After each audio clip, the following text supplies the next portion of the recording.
update specifically on some of the stakeholder outreach that we've done.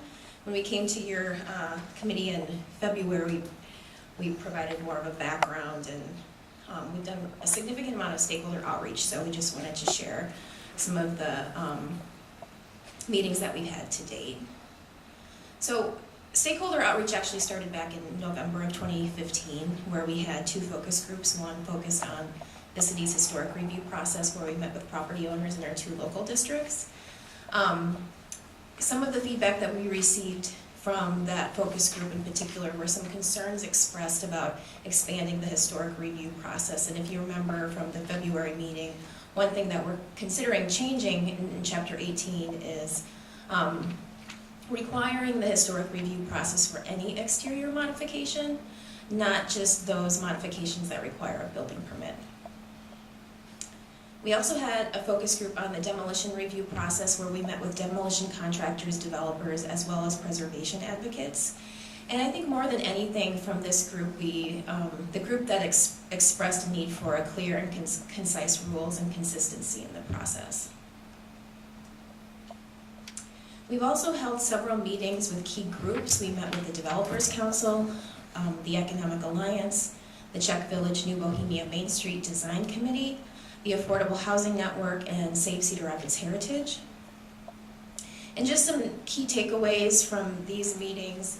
Many of the groups are supportive of allowing an administrative review process for demolitions. However, there were some concerns expressed as well. Also, these groups were generally okay with adding a process to review accessory structures and partial demolitions, as long as the criteria was narrow and the process wasn't overly burdensome.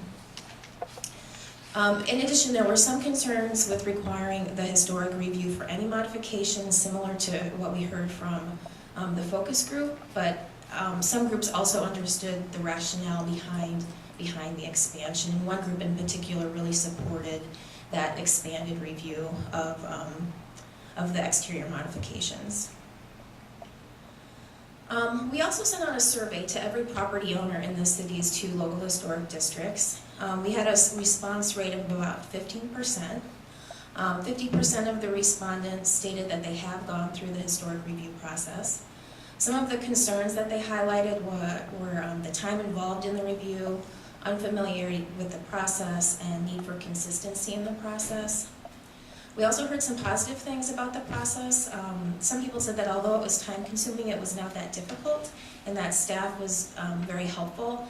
And I feel like I can say that because they're really talking about Jeff, not myself, because he does a majority of that work. 75% of the respondents stated that they do not support a change that requires historic review for any exterior modification. They were concerned about additional requirements and additional regulations, as well as potential costs with historic renovations. Also, we asked about administrative review for the historic review process and what types of modifications they felt would be appropriate for an administrative review. They thought things like roofing, general repair, fences, garage door installations, rear yard decks, those types of things. Those were the top 5 modifications that respondents felt would be appropriate for an administrative review. And lastly, we held a public workshop last night. I don't have any, outcomes for you at this point. We're still kind of compiling the feedback that we received from the public workshop. I will say that it was pretty well attended. We probably had about 40 people there. The good thing about the workshop is that there were many, at least for me, unfamiliar faces. A lot of people who live in the historic district were able to attend, as well as people who are just interested in preservation. So we will compile the information that they provided and kind of fold that into the rest of the feedback that we've received throughout the process. So that's pretty much the end of the update on stakeholder outreach. I also have a timeline up here, but if there are any questions about the project in general or stakeholder outreach, we'd be happy to take those.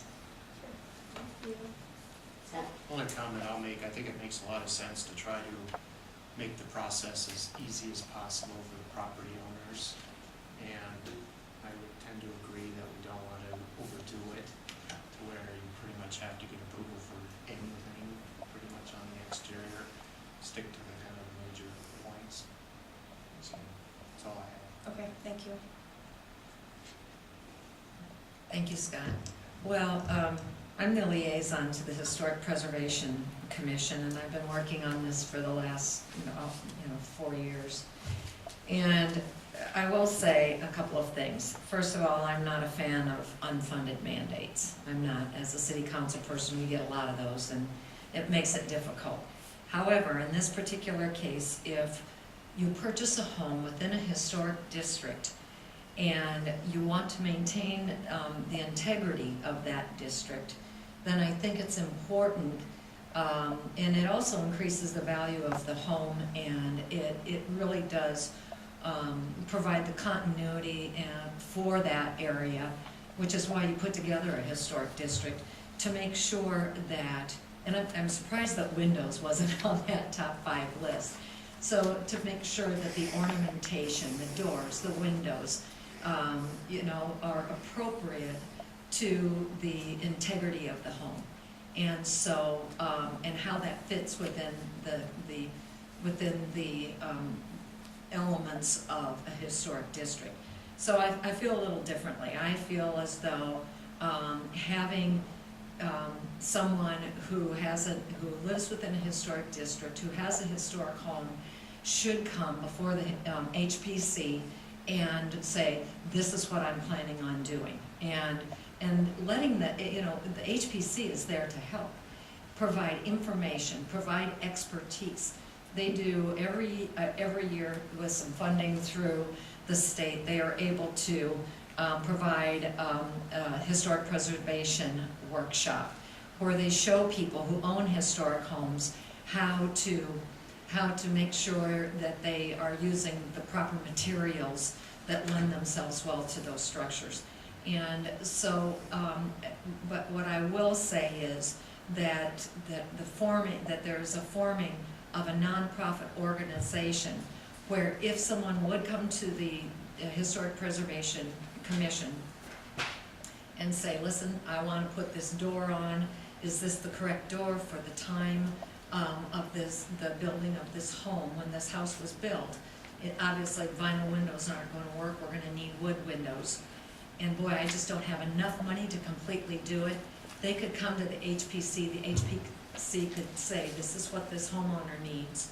From that, then, they could take that recommendation from the HPC to the nonprofit and write a small grant. We're not asking for anything over the top like SHPO, but a small grant describing what is needed, describing the recommendation from the HPC that then could help these people fund it. So for me, it's another opportunity to help homeowners with these historical structures by saying, if you come to us, if you work with us, and if we can help guide you, provide you with the information you need, the education of what is appropriate for that structure, then we can also sign off and help you get some additional funding for that through this nonprofit who's going to go out and raise some money for ornamentation and for the appropriate, what's going to be called the appropriate and necessary elements for that structure. So I'm completely opposite of you on that, Scott. I think it's, okay, maybe I misunderstood what you were saying then, because I think it's really important that that review process comes back to the HPC, that they provide their expertise for that. And so those exterior modifications, I think, is a key component to any historic district. So I'm really going to dog that because I think that's critically important, and I think that we as a community can do a lot to support and sustain those historic districts and the structures within there. So I'm going to come back to you because I obviously misunderstood what you meant. Now, what I'm talking about is just minor things on a house, not necessarily ornamentation, taking that off, or things of that nature, just minor everyday things that are relatively. And if I may add, this is really good dialogue, because both of the points that you're making are what we have been hearing a lot out in these focus groups. In that list of the top 5, and I'm sorry, what that is the items that Scott's referring to on items that may not be as complicated as windows or ornamentation, so that these are things that are more the roofing, the just general repairs that may not have an impact on the exterior. So again, it's that balance between making sure we're giving high-quality service and a good review of some of the activities and streamlining the others. So it was actually it was a perfect dialogue. If my house needed new gutters, no, there's not really that much variation there. You should be able to Right. get that done. And Jeff or Ann, can you help me too? I think with that review that the HPC does, and please correct me where I'm wrong, they look at how the house or the building sits on a street, or the view from a street or from the side, and may have more focus on that than perhaps the back of the house or a side of the house where the public actually can't see it. Is that right? Yeah, that's generally true. The commission really relies on the design guidelines for historic districts. And, you know, in the case of windows, wood windows are always recommended, but the commission does have some flexibility on parts of the homes that are not as visible from the right-of-way. So in other words, again, if they brought it before the HPC, then certainly the HPC, once again, can be a resource for them and guide them and say, well, you know, if you do this, then you may not need to do this. So, and I think to Scott's point, even with me working on it as much as I have, these kinds of things can be confusing to people. Well, okay, well, if I live in a historic district, now I've got to pay attention to all of these details, like fencing, garage doors, and those kinds of things. And so I think in some instances, I mean, if you have a carriage house, you're not gonna wanna put a modern door on that. If you're sitting within a historic district, perhaps, you're gonna want a door that is more conducive to the time frame in which that was built. I'm just throwing that out there. So I get where you're going with this. No, and I think the service that we provide through the HBC, like one of my pet peeves is replacing wood windows in period houses, because most people oftentimes are misled in thinking that that new window is going to be better than the old window. In fact, that old window might have been there for 100 or 120 years, and there's a reason why it's still there. And there's the things you can do to it that will make it a little bit more efficient. And once you remove that window and put in something new, you've taken away some of the character of that house permanently. I talked to a person out of a big Victorian house where they were going to replace all the windows.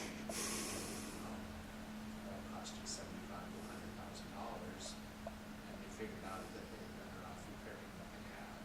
Besides that, You know, Exactly, and those are the types of recommendation that the HPC would, If you talk to a window guy, he's going to tell you, oh, you should replace all these windows. right. But if you do some research,